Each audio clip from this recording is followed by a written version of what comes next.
group agreements. How about that? We'll talk about group agreements. So my name is Sagacity Walker. I'm with Everyday Democracy. And what we want everyone to do at these tables that you're sitting at is have a conversation about how can we reintroduce dignity within the court system, dignity within reentry process, and as well as dignity for the families of people who are justice involved. So I'm going to go through these really quickly, but I do think it's important that we discuss these, or at least going through the conversation, we're being mindful of how we hold that conversation. So the first is one person speaking at a time, right? This is about respect and holding respect for one another. Not everybody in this room knows one another, so you don't want to cut someone off because we don't want to have, our conversations to be too combative. We also would say being comfortable with silence. Sometimes with these topics, it may take a moment for your idea to get going, and that's okay. If you need a moment to sit in silence, that's fine. As the conversation continues, and your facilitator will draw you into conversation as you feel comfortable doing so. And we also want to exercise moving forward and moving back. And this goes for certain people like myself sometimes. If you feel as though you have a lot to say and you're doing a lot of talking, it's okay to move back and allow space for people to move forward who don't necessarily like to speak up a lot of times in group settings. And also, if you're a person who doesn't speak up much in group settings, it's okay to move forward so that way we get your voice heard. Everybody's voice in this room is really important to us, and we want to make sure that we capture what it is that's on your heart and that's in your mind. And then we like to say we have an ouch rule too. So sometimes during these type of conversations, somebody may inadvertently say something that can hurt you or that you find offensive. And if this does happen, be sure to say it clearly, so that way that person is given the opportunity to apologize for that offense, and that way we can go on with the conversation. What we do not want to have the conversation do is to devolve into name calling or anything like that, right? So let's just be mindful of everybody who's here. And everybody has different lived experiences. Is that okay? All right, Keen. I feel like I'm the principal, like, these are the rules. And also, it's okay to have fun, right? So we're all here. Again, we don't all know each other, but everybody likes to enjoy themselves and have a good time. I know I do. And especially doing this community work, we're talking about racism, racial equity, the lack thereof, the lack of dignity in our court system. So it can get really heavy and weigh down on you. But if we don't have fun while we're doing it, while we get to know one another, then I mean, what's the purpose in community, right? And then also, no idea is a bad idea. Right now, we're throwing everything to the wall. We don't have to worry about what sticks and what doesn't. We'll get to that later on. That's what the IMRP folks are for, right? So as we do this thing, we just want to make sure that we're capturing everyone's thoughts and ideas. And also staying focused. We have facilitators at each table, which I'll get to in a second. And the facilitator's job is to help keep the conversation staying on track. But also as participants, if you could help us keep the conversation on track by, just checking yourself. Sometimes if you get me going on a certain topic that I'm really passionate about, I can have a 10-minute monologue. So we want to avoid having 10-minute monologues. Is that all right with everybody? Okay, keen. A couple other things that we want to talk about in terms of this. I'm not going to read all this. You can read this in your head. So we do want to make sure that we offer grace to one another, because this conversation is about dignity and respect that everybody deserves. So if we want to see it show up and manifest in the court system, in the criminal justice system, or however you want to name it, we have to practice that here with one another as well. And we make sure that we are recognizing that not everybody is, as academic, and we want to leave our titles at the door, right? We want to make sure that we have a real, genuine conversation with one another here. And we also want to be clear that this is about safety, not necessarily comfort. Sometimes when having conversations about race and having conversations about racism and America's racist history, people may say that I don't feel comfortable right now or I don't feel safe right now. You are in a safe space. No one is going to hurt you. We have bodyguards in the back. No, sir. So if you feeling uncomfortable, that is okay, because at that space of discomfort, that's where we are allowed to grow, okay? And then I do want to introduce a few terms that are important when talking about this work. We talk about justice involved, and these are people who have been arrested and or gone to court. Maybe they've served their time, maybe they have not, but they are justice involved. And then justice impacted, these are people who may not have been arrested or incarcerated, but they're affected by the criminal justice system in one way or another. And then there's implicit bias.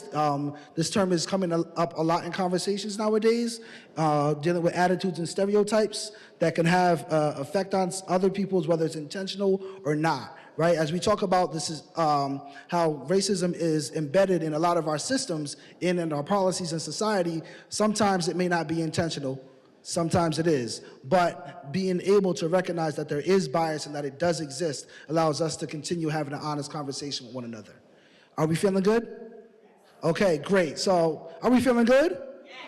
There we go. Y'all was starting to die. Am I boring or something? All right, so at this moment, I'd like my facilitators to please stand up and make sure that you claim a table. If you're with your partners, stand next to your partner. This one has like a cluster of facilitators. Y'all can disperse. This is gravy. Okay. Yeah, you can pick this table right here. That's cool. I'll be with you. All right.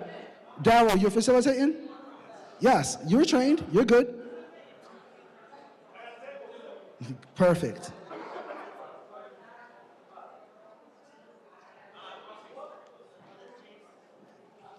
All right. So with that being said, so everybody who is, my facilitators still keep standing at whatever table that you're at, because I want to make sure that every table has a facilitator. If you're at a table that does not have a facilitator, please make your way to a table with a facilitator and try not to sit next to somebody that you know. We want to mix this up as much as possible. Just people I know. All right, is everybody at a table? The table with a facilitator. People haven't even started. Make sure that I'm always a little we know what our signals are, because we have 3 turns in this conversation. The first turn is about dignity in the courts. The second turn is about dignity in reentry. And the third turn is about dignity for the family. We want to make sure that we cover all 3 turns. So our facilitators are going to move us very swiftly through the turns. Have any connection to the criminal justice system, and which also may be why you have some interest in this topic. We're having more conversations, talking, having more dialogue, and less finger pointing and blaming and shaming. I think that would help bring a sense of dignity. What are the scopes of dignity? Like there's basic, common dignity, basic dignity. What does that even mean? You're going to end up running out of money before your case is resolved. With a good lawyer, you might not be there that long. Well, that's I'm true. actually the case manager at the halfway house he resides in. So it's a re-entry program for individuals who's come from incarceration. Schools are constantly suspending them. They're getting thrown out of school. Hence the school to prison pipeline, right? So we're getting youth that are saying, we're constantly getting thrown out of school for the hoods or whatever. Reconciliation, really restoring and building the beloved community. So we teach about how to recognize conflict, the different kinds of conflict when it's escalating. The program coordinator for criminal justice, it's nice to get different perspectives to pass on to the students. And I also don't have a strong connection to the criminal justice system. My doubts about the total criminal justice system. I don't think it's fair. Like my dad told me I got a ticket, and had the same thing. The white boy got $25. He gave me a $100 ticket. My dad said, my father said to me, Merry Christmas. But he told me before I left home, don't get dressed. I went to the court, he looked like a sharecropper. He had on his jeans and a handkerchief hanging out of his pocket. Well, what's wrong with him? But then you understood. You understand? You have to teach kids how to be safe. A community that is not driven by fear, not driven to, call, certain numbers as a first resort, but looking at other ways of de-escalating. Learn more through hearing other people's stories and their experience. And there was no one to catch you except the judgment of the people who labeled you felon. Your peers will be absent in the courtroom. The 12 chosen will not understand your vantage point, will never walk a second in your perspective. They will see you and see news headlines of other lost ones like you. Instead, you are the burden of proof for examples and points made. Identified as grown, though nature calls you child, running full speed and crashing headfirst through the windshield of the system. system. No one would listen to your needs, resources and access, never seeing the cause in your community, but ready to lock away the effects. Time served in a correctional facility does not erase the time you will serve forever in your community. Constant reminders of your past, checked by every box that asks if you've ever been convicted. The catch-22 is telling the truth means you may not get the job. Telling a lie means you may not get the job. It don't matter what you've learned, how much remorse you've shown. You went to prison once, but forever the world has to know. Re-entering life can feel like trying to climb back in the womb, where laws and policy make sure there is no room for your forgiveness. Right when you are ripe with the potential to change, it's strange. You are sentenced twice, free, but still doing life.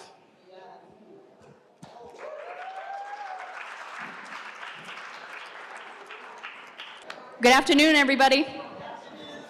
I'm Sue Gunderman. I'm the Interim Director for Reentry Services for the City of Hartford, and also one of the leaders of the Greater Hartford Reentry Council. So, hey kids, hi. Hi y'all. Daryl and I are here to present a small snippet about reentry. I'm gonna go first. So while you get something to drink back there, stretch your legs. Across our country, 95% of everyone incarcerated today will be returning home. 95% of everybody incarcerated today is coming home. Here in Connecticut alone, roughly 2,000 people will return from incarceration to their communities each and every month. Successful reentry would include everyone having access to what they need in their community, such as adequate resources and supports, as well as the opportunity to be reunified with their families. The reality for many people coming home from incarceration is that they will face significant barriers and challenges which will impact their ability to successfully reintegrate into the community. These challenges include homelessness, lack of basic needs, lack of identification, lack of transportation, and so much more. Without employment and family support, these barriers can be insurmountable. Once someone serves their sentence, you would think they would be able to move forward with their lives. However, that is not the case. This in turn leads to individuals resorting back to what they knew, which is making poor decisions and poor choices, resulting in returning to prison and starting the cycle all over again. Where is dignity in paying your debt to society, coming home with just the clothes on your back, with little or no support? We as a community, as a society, need to do more to ensure everyone comes home with what they need in order to be successful. Dignity is taken away during incarceration and never returned upon release. It is our duty as a community to make sure we can provide a way for returning citizens to be able to regain their dignity after being physically freed from prison. Now, Daryl. Give Sue a hand. Nice job, Sue. Sue Gunderman is famous for this reentry thing, and myself, my name is Daryl McGraw. I'm a formerly incarcerated person. I spent 10 years of my life in and out of the Department of Corrections, and today I get to stand here before you free, you know? If you look at the clock, it's almost 4 o'clock. And at 4 o'clock, does anybody know what happens at 4 o'clock? 4 o'clock is what? Chow time. Brothers and sisters are getting ready for chow. Some brothers are not going to get to walk out their cells. They're not going to have the dignity to go to the table and pick out what they want. They're going to have somebody slip a tray through their door and tell them that's what you get.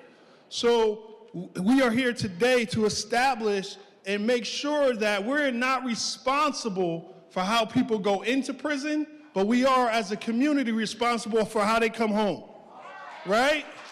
So I'd like you to do me a favor and just for one time, so the college know that they know that we're in the building, could I just get you to yell out dignity one time? Dignity. They can't hear y'all, man. Come on, man. I know y'all having coffee and cake. One more time. Dignity. Dignity. That's what's up. So what we're going to do is we're going to get into our conversation, but before you do that, in solidarity for those brothers and sisters that are incarcerated right now, I need everybody in the room that's capable, put your fist in the air, all together, all together, all together. This represents everybody that's in a cell right now. This is what Connecticut's doing. We're moving forward, and we thank you for coming. Let's go.